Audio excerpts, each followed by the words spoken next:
Bienvenidos a El Sentido del Humor, el podcast del Instituto de Lingüística de la Universidad de Buenos Aires, donde vamos a intentar entender qué es el humor, qué es la risa, qué es lo cómico, qué es la comicidad y qué rol juegan en nuestra vida social. Hay quienes dicen que intentar explicar el humor equivale a tener un pésimo sentido del humor, pero esa no es nuestra opinión. Nuestro punto de partida es que se puede intentar explicar el humor y que de hecho es interesante hacerlo porque es una parte fundamental de nuestra manera de relacionarnos con los demás, de nuestra manera de entender el mundo. Nuestro punto de vista es que se puede intentar entender el humor y que intentar entenderlo es enriquecer un poco más la comprensión que tenemos sobre nosotros mismos. Hay diferentes maneras de comprender la risa y a lo largo del tiempo hay un montón de teóricos que intentaron dar cuenta del fenómeno de lo irrisorio, del fenómeno de lo risible. En 1980 empezaron a aparecer algunos investigadores que trataron de sistematizar todos estos conocimientos en tres tipos de teorías diferentes. El primer tipo de teorías lo constituyen aquellas teorías que llamamos de incongruencia o contraste. ¿Qué plantean las teorías de incongruencia o contraste? Que lo irrisorio, la risa, surgen por alguna clase de incongruencia. El segundo grupo de teorías son las teorías de superioridad. El placer de lo irrisorio proviene de una súbita concepción de mi superioridad respecto a otro del que me río. Y finalmente están las teorías de sublimación o catarsis o alivio. Aquellas que dicen que el placer de lo irrisorio surge por la posibilidad de decir aquello que no puede ser dicho en otro contexto. Esta no supresión, no represión de la violencia, esta canalización de la violencia a través del medio de la risa es lo que a mí me provoca placer. Señor, por favor, ¿me puede coger la pelotita que se me ha caído por la tapia? Mete la cabeza por el agujero y ya verá cómo está ahí. Ahí, venga, a meter. ¿Pero qué pasa, chiquitín? ¿Tienes algún problema? No, que se me ha caído la pelotita, pero no importa. Ya se ocupa este señor tan amable. ¿Señor? No, hombre, no, por Dios, déjate de señores. Para eso estamos nosotros. Voy a echar un vistazo. No. Que no. Vamos a ver. Desde el punto de vista de la lingüística y del análisis del discurso, podemos a grandes rasgos asimilar las teorías de incongruencia a la instancia de producción del discurso, las de sublimación a la de reconocimiento. Finalmente, las teorías de superioridad pueden ser asimiladas al proceso de inscripción del sujeto en el discurso, a lo que en lingüística llamamos las teorías de la enunciación, a cómo yo me construyo como sujeto en un discurso, cómo yo hablo de mí mismo, obviamente sin hablar de mí mismo, ¿no? Como yo hablo de mí mismo solamente en la forma en que muevo las manos o en las palabras que uso. Hoy vamos a hablar de muchísimas cartas que recibimos. Todos los días recibimos enormidades de cartas que leemos, pero no tenemos tiempo de contestar realmente. No me digas que tenía que hablar de las cartas porque no leí ninguna. Hay un investigador que se llama Salvatore Attardo que escribió un libro que se llama Linguistic Theories of Humor, o sea, teorías lingüísticas sobre el humor, que es uno de los pocos intentos de dar cuenta de todas las teorías que trataron sobre el humor y específicamente de las teorías lingüísticas del humor. No me voy a detener en todas ellas, pero sí voy a decir, ¿no?, que Attardo asocia, ¿no?, cada uno de estos grupos a una determinada disciplina. Por ejemplo, él dice que las teorías de incongruencia o contraste son las más cercanas a las teorías lingüísticas estructuralistas, ¿no? Porque él dice son básicamente esencialistas.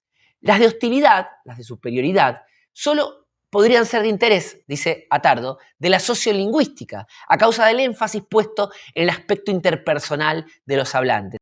Las de descarga, en cambio, aunque parecen pertenecerle casi enteramente a la psicolingüística, ¿no?, admiten también, dice Attardo, ser pensadas desde la pragmática.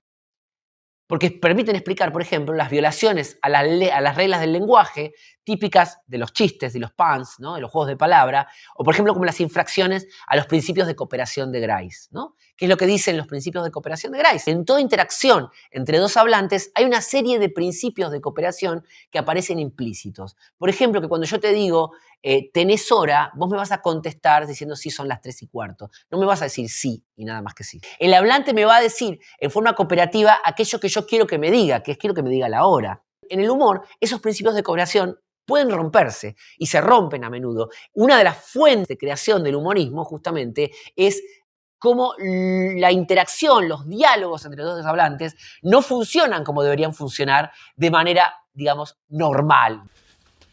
That's where I sit. Sit next to me. No, I sit there. What's the difference? What's the difference? Here we go. In the winter, that seat is close enough to the radiator to remain warm and yet not so close as to cause perspiration. In the summer, it's directly in the path of a cross breeze created by opening windows there and there. It faces the television at an angle that is neither direct, thus discouraging conversation, nor so far wide as to create a parallax distortion. I could go on, but I think I've made my point. Ahora bien, para mí, Attardo no tiene en cuenta, por ejemplo, que el segundo grupo de teorías bien pueden ser pensadas desde la perspectiva de la teoría de la enunciación, de la que Attardo no da cuenta, ¿no? Lamentablemente. Así como también de lo que se llaman las teorías del ethos. Ethos es una palabra griega que significa básicamente imagen de sí, la imagen que uno construye en su discurso. Todos sabemos, sobre todo los analistas del discurso, que cuando uno habla, construye una determinada imagen de sí mismo. ¿Esto es consciente o es inconsciente? Los políticos hacen uso de eso todo el tiempo. El político que se para como el agresivo, el político que se para como la madre, el político que se para como el comprensivo, el político que se para como gracioso, ¿no? Y dice, mira qué gracioso que soy, mira qué bueno que soy, mira qué comprensivo que soy, mira qué agresivo que soy, mira qué autoritario que soy. Lo hace entender a través de la forma en que se constituye en su propio discurso. Y esto es común a todos los discursos, a este mismo discurso que estoy hablando ahora, que estoy manteniendo ahora a través de este podcast. Y de hecho yo creo que esto es una parte fundamental para entender qué es verdaderamente la risa, para entender una de las dimensiones esenciales de la risa, que la risa no se comprende si no se entiende cómo el enunciador se construye a sí mismo, si no se entiende de qué forma habla quien habla y se posiciona quien está hablando. Yo creo que la risa no se puede entender sin eso. Hay otro chiste, por ejemplo, que dice, estaba un borracho llorando en el cementerio, ¿no? Una señora se le acerca y le pregunta, ¿era familiar? Y el borracho dice, no, de 1,5 litros. Para comprender este chiste, por supuesto, los jóvenes escuchas tienen que saber que existía un tipo de envase que se llamaba familiar, ¿no? El envase familiar, que ahora ya no se usa la denominación. Entonces, cuando la señora le pregunta si era familiar, lo hace en el sentido literal. ¿Usted está llorando por un familiar querido que se murió? El borracho contesta, no, de 1,5 litros, porque por lo que está llorando es por una botella rota en el piso, presumiblemente una botella de vino, por supuesto. Entonces, ¿qué es lo que el chiste nos deja entender rápidamente con un solo término? Con la confusión, ¿no? Simultánea de un solo término al que las teorías lingüísticas van a llamar término conector, que vincula semánticamente dos mundos diferentes. ¿Cómo se resuelve esta superposición? Se resuelve en un sentido lúdico, se resuelve en un sentido irrisorio. Entendemos que acá hay gracia. ¿Qué es lo que nos causa gracia en este chiste? Bueno, la imposibilidad del borracho de dejar de serlo, ¿no? Esto es lo que está detrás socialmente, esta imposibilidad de poder contenerse. Ahí hay algo de lo que le podríamos atribuir a Berzón y su teoría de la risa, sobre la que vamos a trabajar después. Otro autor del que se ocupa Attardo es Greimas, ¿no? Greimas tiene una de las teorías que es la teoría de la isotopía estilística. Permite dar cuenta de cómo un texto se puede comprender como un todo coherente, pese a que está formado por un montón de oraciones y por un montón de signos diferentes. Bien, ahora si yo rompiera radicalmente esa isotopía, por ejemplo, utilizando una mala palabra o si de repente me tirara un pedo, rompería abruptamente esa isotopía estilística, ¿no? De estos casos tenemos un montón, por ejemplo, en el humorismo, cuando los comediantes, cuando de repente están hablando de una manera e introducen, digamos, un término, una mala palabra generalmente, que rompe con esa forma de hablar, ¿no? Y por eso estos versos articulo. Y finalizo de este modo mi cuarteta.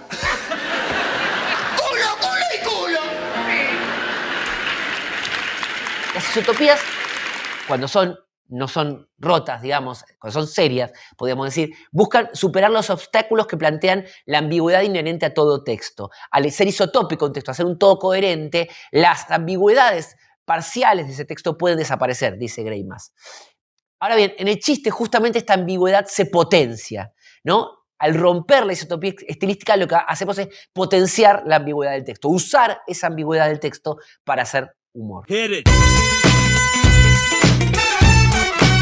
El mismo Greimas apela a la estructura del chiste como ejemplo de variación isotópica. Considerado como género literario, dice Greimas, el chiste eleva al nivel de la conciencia las variaciones de las isotopías del discurso, variaciones que aparenta camuflar al mismo tiempo por la presencia del término conector.